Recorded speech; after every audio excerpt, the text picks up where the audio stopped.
오늘도 우리 예배 가운데 함께 하신 주님을 찬양합니다. 예배를 통해서 하나님이 기뻐하시는 믿음의 사람들이 되시길 주의 이름으로 축복합니다. 영국의 유명한 설교가인 마틴 로이드 존스 목사님 책에 이런 이야기가 하나 나오는데요. 영국의 어떤 농부가 소를 기르는데 소가 새끼를 이렇게 베었는데 낳다 보니까 두 마리가 송아지가 나오는 거예요. 그래서 이 영국의 농부가 너무 기뻐가지고 자기도 모르게 막 소리를 지르면서 하나님 감사합니다 막 이러면서, 그럼 자기 부인을 보고 말하기를, 여보, 송아지가 새끼 두 마리를 낳았는데 이 두 마리 중에 한 마리는 하나님께 드립시다. 그랬더니 부인이 그 말을 듣고 아멘. 그래서 두 사람 너무 좋아했습니다. 얼마 후에 송아지 새끼 한 마리가 비실비실 앓더니 돌아가셨습니다. 죽은 거죠. 그러니까 이 농부가 울상이 돼가지고 집안에 있는 부인에게, 자기 와이프에게 이렇게 말했습니다. 여보, 큰일 났어. 뭐가 큰일 났는데요? 주님의 송아지가 죽었어. 주님께 드린 송아지가 죽었단 말이야. 그랬더니 부인이, 아니 당신은 어떤 송아지를 드리겠다고 작정하지 않았잖아요. 그랬더니 이 말이야, 농부가 하는 말이, 무슨 소리를, 내가 작정한 송아지는 바로 그 죽은 송아지야, 이렇게 말하더라는 겁니다. 이야기를 통해서 깨닫는 것이 있습니다. 우리는 언제나 죽은 송아지가 주님께 드리는 송아지다라는 것입니다. 그런데 이 농부가 잊은 사실이 있습니다. 그것은 주님께서 그걸 다 보고 계신다라는 것입니다. 주님은 우리의 모든 것을 보고 계시는 줄로 믿습니다. 오늘 본문에는 예수님께서 아주 대조적인 두 부류의 사람들을 말씀하고 계십니다. 먼저는 서기관들입니다. 오늘 본문 38절에서 40절 말씀입니다. 예수께서 가르치실 때 이르시되, 긴 옷을 입고 다니는 것과 시장에서 문안받는 것과 회당에서 높은 자리와 잔치 윗자리를 원하는 서기관들을 삼가라. 그들은 과부의 가산을 삼키며 외식으로 길게 기도하는 자니 그 받는 판결이 더욱 중하리라 하시니라.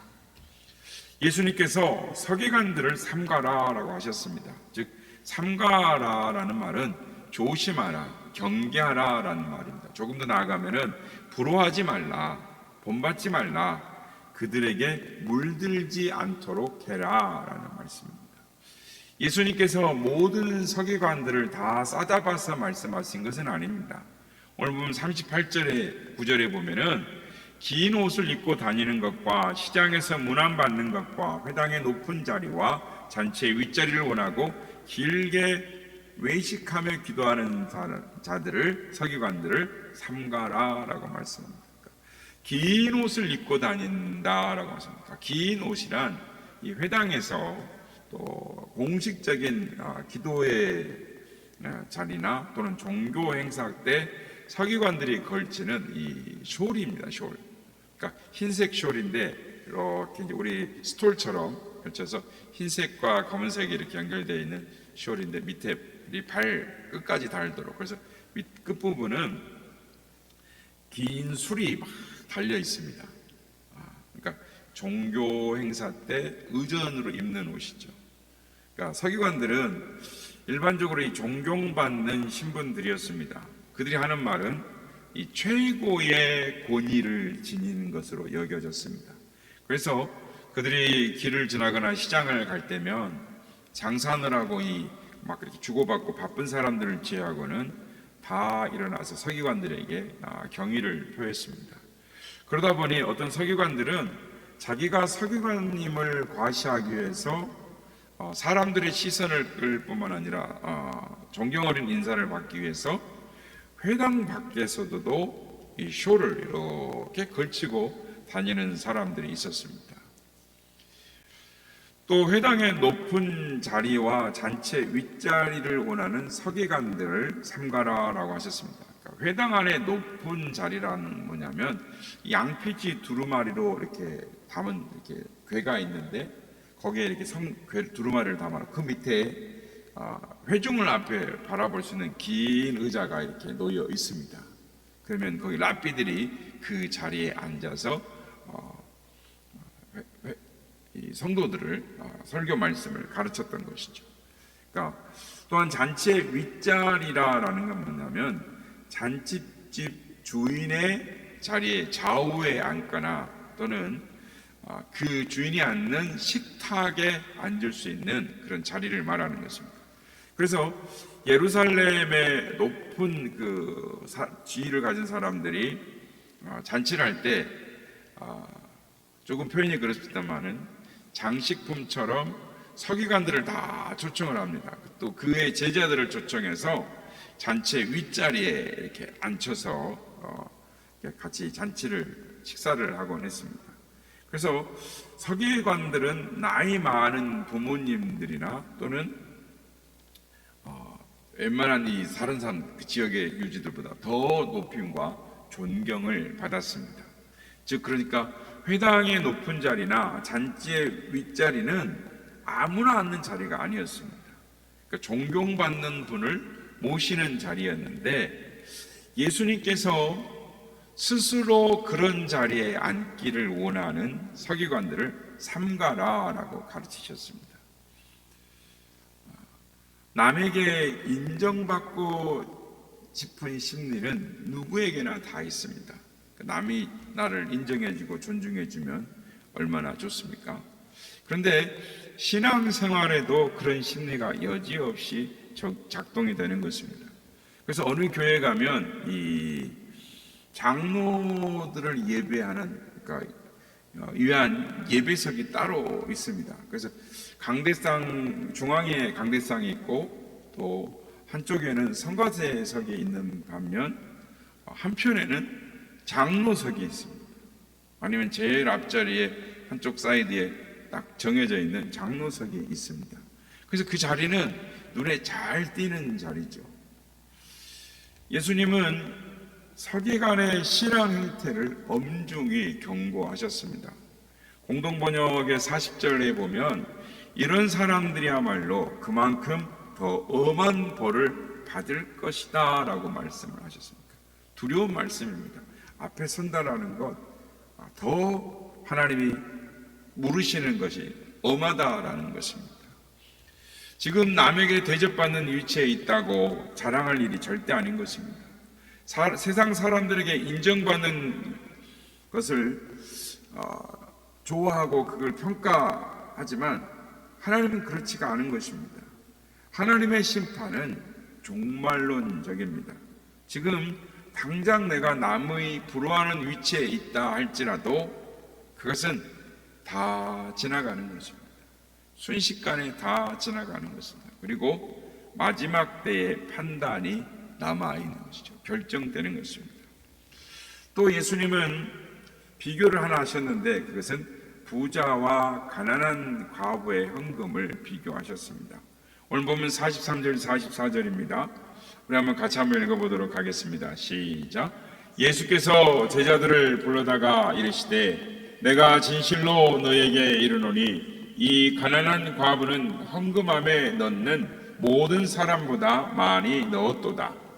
그들은 다 그 풍족한 중에서 넣었거니와 이 과부는 그 가난한 중에서 자기의 모든 소유 곧 생활비 전부를 넣었느니라 하시니라. 아멘. 세상에서 교회에 대한 비판 중에 하나가 교회에 가면 돈 내라는 이야기가 헌금하는 이야기가 너무 많다 그렇게 말들을 합니다. 심지어 이 현대의 신앙인들조차도 헌금에 대한 설교에 이 노이로제가 그 반응을 보이는 분들도 있는 것이 사실입니다. 그런데 오늘 주신 말씀은 헌금이 주제인 것입니다. 그러니까 돈 문제, 헌금 문제는 사람들이 듣기에 꺼려하는 주제입니다. 그래서 괜히 잘못했다가 시험에 들지도 모른다는 생각 때문에 공개적인 언급을 주저하는 것입니다. 많은 목회자들이 그렇죠. 저도 헌금 설교를 거의 안 하지 않습니까? 그런데 우리가 다음 주일에 추수감사 주일이어서 하나님 앞에 드리는 우리의 마음을 미리 준비하기 위해서 이 말씀으로 하나님 앞에 나아가고 있습니다. 그런데 성경을 읽어보면 유달리 돈에 대한 주제를 많이 다루고 있다는 걸 아십니까? 그러니까 성경에 믿음과 기도에 관한 주제는 한 500여 군데 되는데, 제가 세어보진 않았지만 돈에 관한 주제는 무려 2000개나 되는 것입니다. 성경을 읽어보면, 그래서 오늘 본문에도 예수님은 이 헌금에 관한 말씀을 하십니다. 오늘 우리는 이 말씀을 살펴보면서 헌금에 대한 바른 자세를 가져야 하겠습니다. 오늘 보면 41절을 보면 예수님께서 헌금함 앞에 앉으셨다라고 말씀합니다. 이 헌금함은 이 여인의 뜰에 있는 연보궤입니다. 예루살렘에 있는 여인의 성전의 뜰, 여인의 뜰은 약 15,000명이 모여서 예배할 수 있는 넓은 광장입니다. 그러니까 조그마한 뜰이 아닙니다. 이 넓은 뜰에 13개의 소바롯이 놓여 있는데, 소바롯이란 이 나팔 모양처럼 생긴 헌금통입니다. 그러니까 돈 넣는 입구가 이렇게 나팔 모양처럼 이렇게 돌아가게 돼 있어서 나팔 모양을 닮았다 해서 이 나팔궤라는 말씀도 합니다. 그래서 연복에, 즉 나팔궤가 이 여인의 뜰에 13개가 놓여 있었습니다.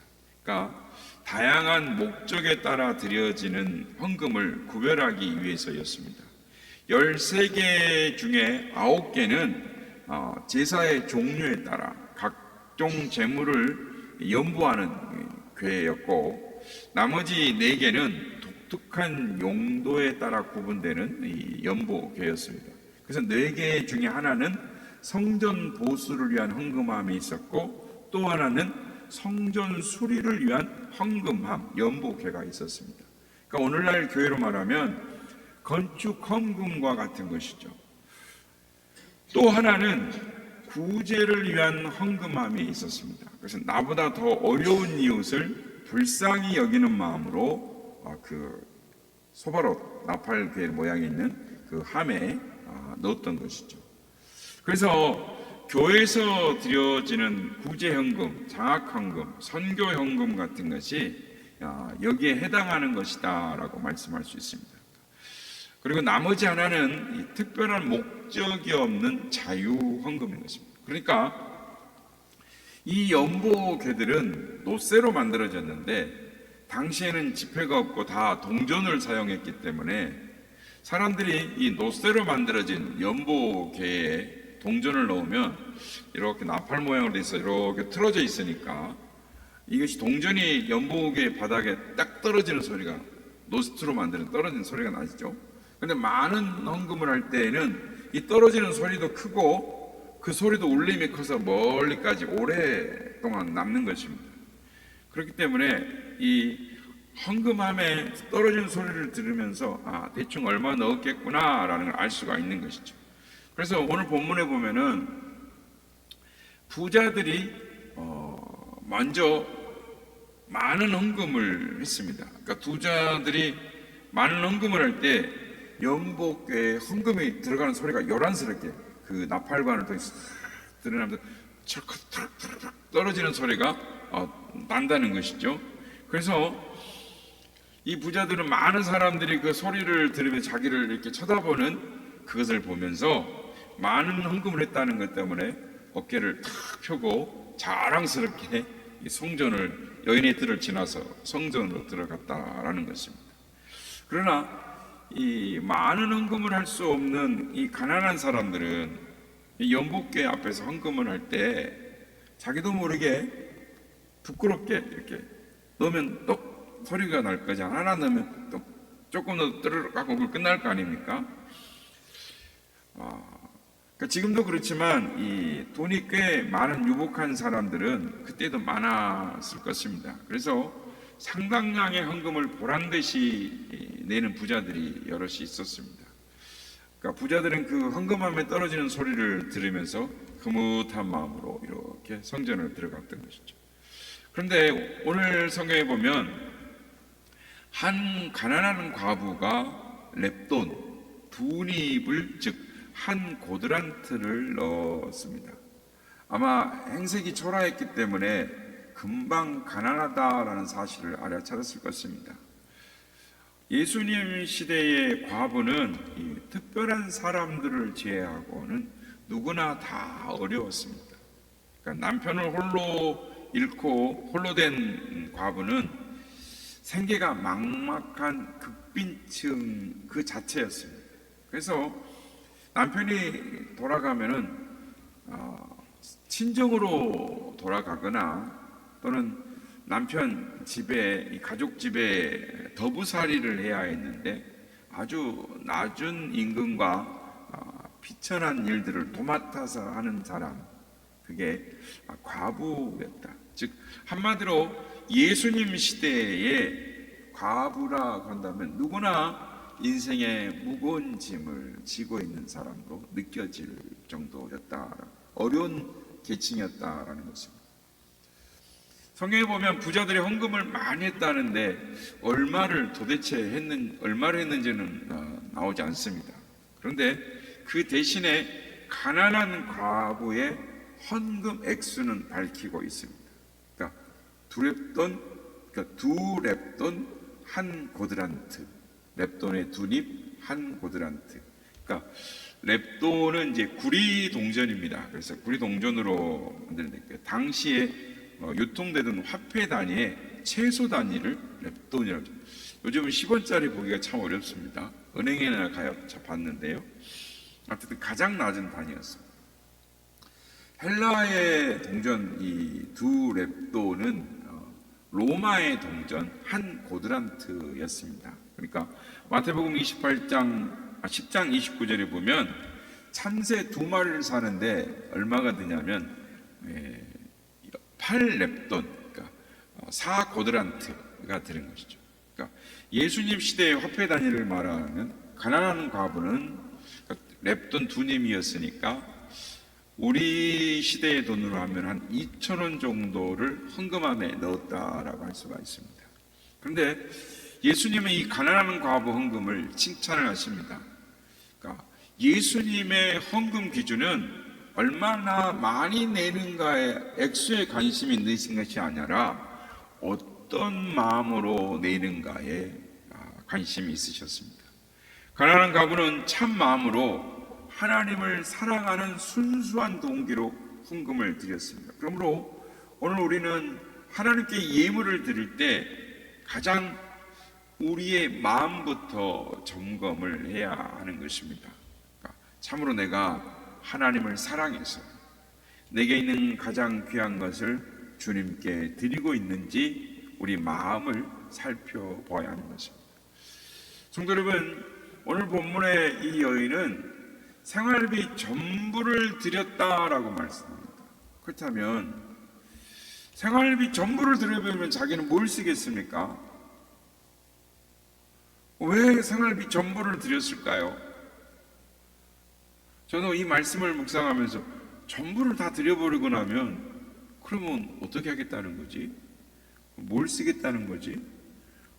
왜 이런 희생을 감수했을까?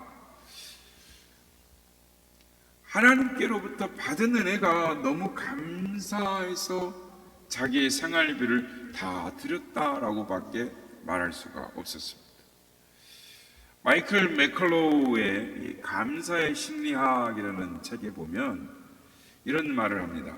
사람들이 날마다 2분 혹은 3분씩 짬을 내서 누구에게 받은 은혜를 생각하며 감사하는 시간을 가지게 될 때 그날 하루는 행복한 가운데 마칠 수 있다. 감사하는 마음을 가질 때 부정적인 감정은 물러가고 긍정적인 감정이 몰려옵니다. 감사하는 사람들이 밤에 잠도 더 잘 잡니다. 라고 말을 합니다. 그렇습니다. 맞는 말입니다. 진정한 헌금은 하나님과 사람들로부터 받은 은덕을 은혜를 감사하는 마음으로 드리는 것입니다. 우리가 드리는 이 헌금은 우리의 감사 지수와 비례한다라는 사실을 잊지 마시길 바랍니다. 헌금은 우리가 전기세를 내거나 세금을 내는 것과 같이 어쩔 수 없이 의무적으로 행하는 것이 아닙니다. 하나님이 내게 어떤 분이신가, 그분이 어떤 분이신가, 나에게 어떤 분이신가를 헌금을 통해서 확인하는 시간입니다. 물론 내게 하나님이 가장 소중한 분이시다라는 사실을 나타낼 때 수많은 많은 방법들이 있을 것입니다. 그러나 물질이 있는 곳에 우리의 마음도 있다라는 예수님의 말씀처럼 헌금보다 더 확실하게 하나님을 사랑하는 방법도 없다라는 것입니다. 미국 워싱턴 DC에 있는 이 구세주 교회에 다니는 한 가난한 과부의 이야기입니다. 교인 이야기죠. 남편을 잃고 6아이를 간신히 먹여 살리는 어려운 가정이었습니다. 그런데 매주일 예배 때마다 이 여인이 매주 때마다 4달러를 이렇게 헌금을 하는 것입니다. 그러니까 이 여인의 딱한 사정을 교인들이 다 알아요. 힘들고 어려운 거 사는 걸 아는데 매주일마다 4달러를 넣으니까 교인들이 이걸 안타깝게 여긴 거예요.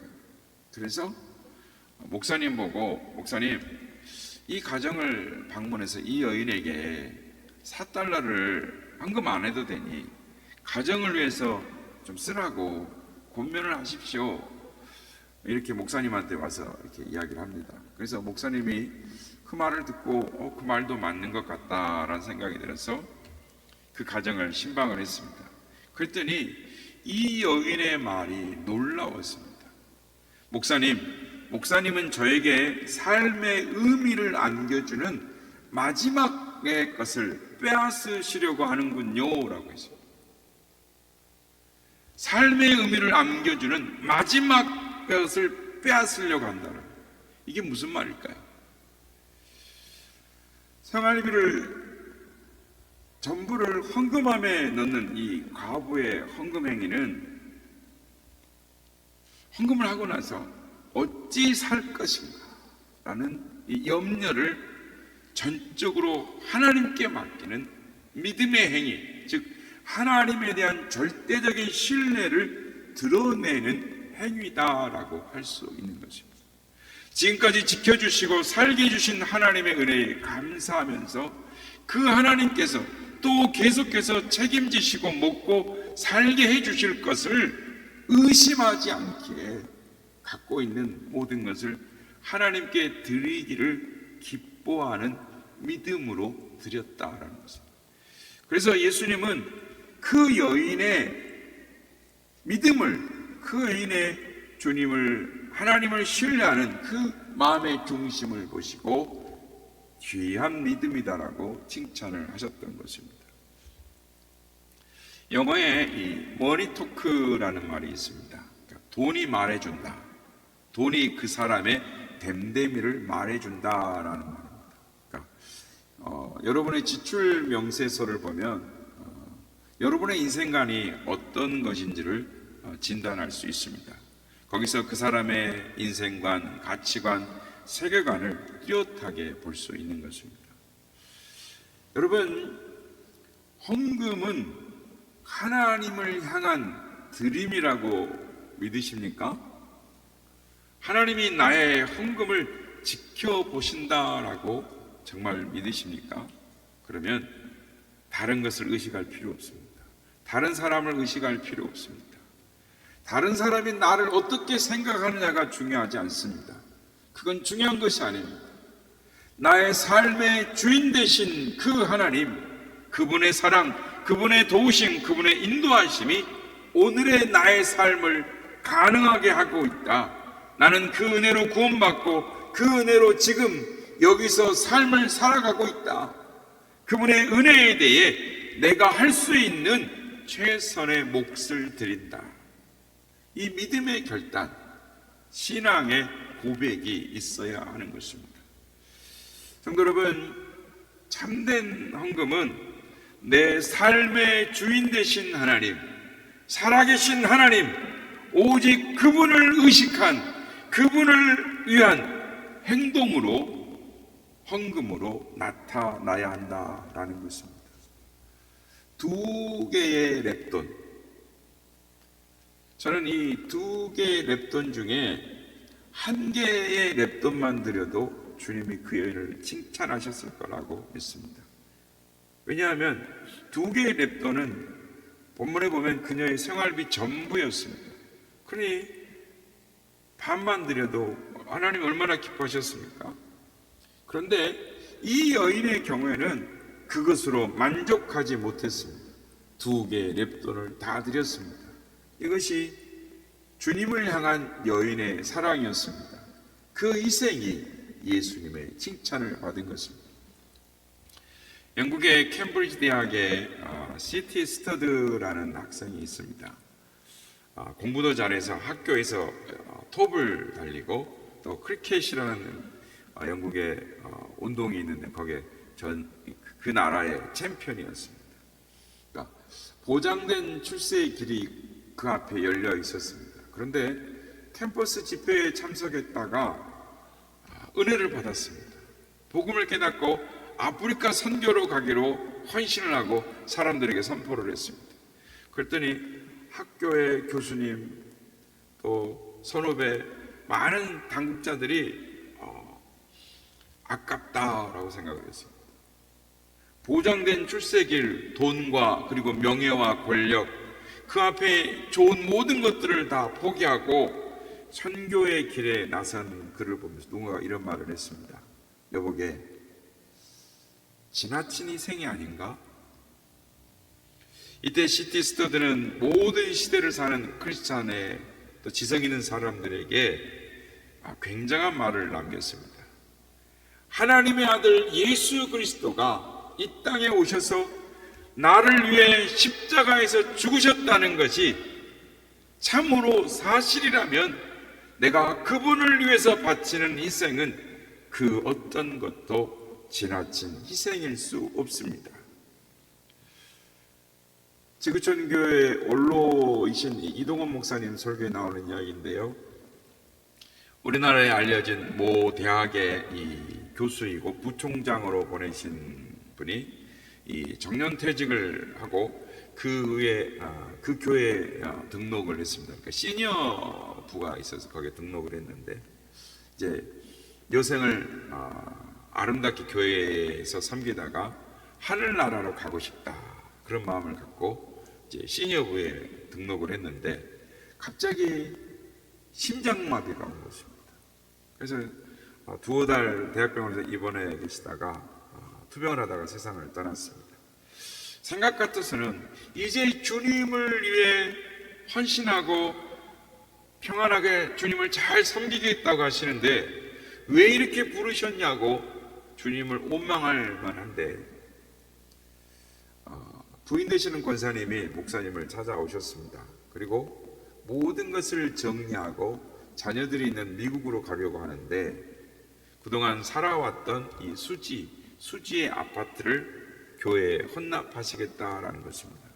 그래서 목사님이 어떻게 그런 결심을 했느냐라고 물었더니 두 분이 마지막 여생을 이 집에서 살면서 이 집에서 주님을 섬기며 교회를 섬기고자 했는데 남편이 떠나고 이제 이 집이라도 주님께 바쳐 타 문화권에서 복음을 전하시다가 귀국하시는 선교사님들의 숙소로 사용되면 주님의 은혜에 조금이라도 보답하는 길이라고 생각이 드셨다라는 것입니다.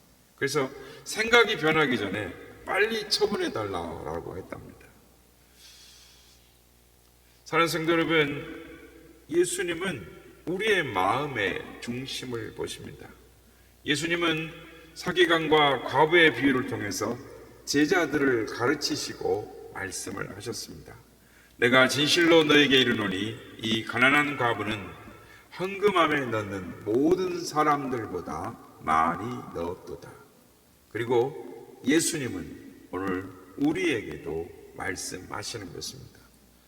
부자의 헌금과 가난한 과부의 헌금, 오늘 우리의 헌금은 주님 보시기에 어떤 모습일까요?